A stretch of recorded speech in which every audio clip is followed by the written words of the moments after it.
Hey everyone, this week I'm going to do two topic videos, with the first one being something near and dear to my heart, memorial. There are a couple of things I want to touch base on. First thing that I want to mention is the Tomb of the Unknown Soldier.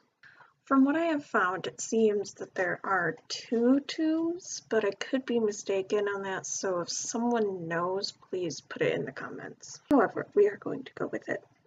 The first tomb was built in 1866, dedicated to the people who died in the Civil War, and then the tomb in 1921 has been updated and redefined and all of that kind of stuff multiple times over the years, and if you want to look into that, there's a lot of information out there.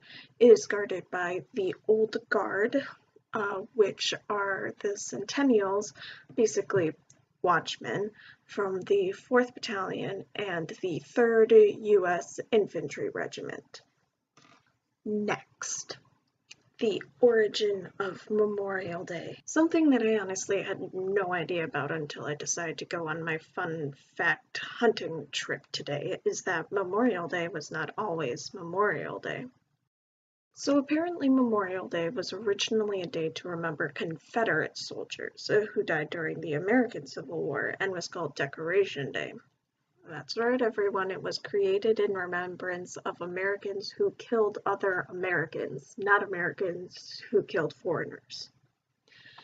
It wasn't until the late 1800s that Memorial Day became a day to celebrate all fallen American soldiers, and even then it wasn't until 1967 that it was legally named Memorial Day, and 1971 when it was declared a federal holiday.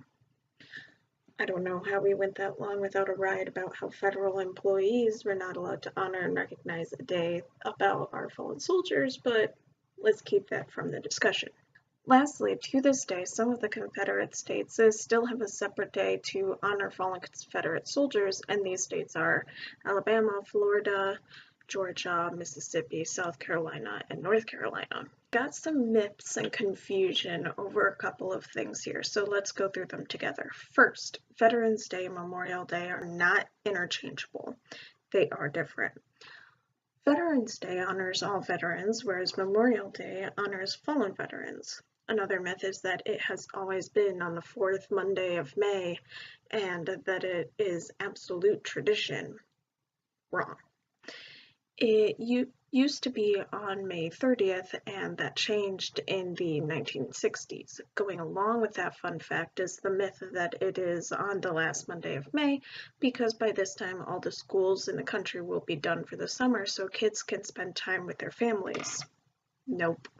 Decoration Day was always on May 30th because in 1866 flowers would be in bloom all over the country by that time.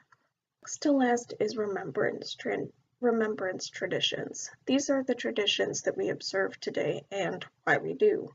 First is the National Moment of Remembrance Act. This was signed in by Bill Clinton in 2000, basically stating that at 3 p.m. local time on Memorial Day, we need to take a moment of silence to remember and honor those who have died in service to the United States. Next up, wearing poppies.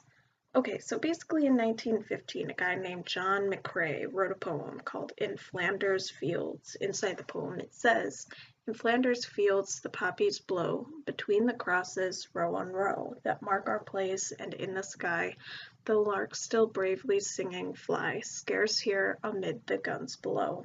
It continues, and there's a link in the description, but that is where the tradition of wearing poppies comes from. Last one that I'm going to mention is the flag. We always do something with the flag on this kind of holiday, and today the flag is flown at half-mast until noon and then raised to full-mast until sunset. Lastly, I have footage from my town's Memorial Day celebration, and I don't have much because they didn't want credits, but that will start after these credits. I'll see you for my next topic video later on this week. Bye guys.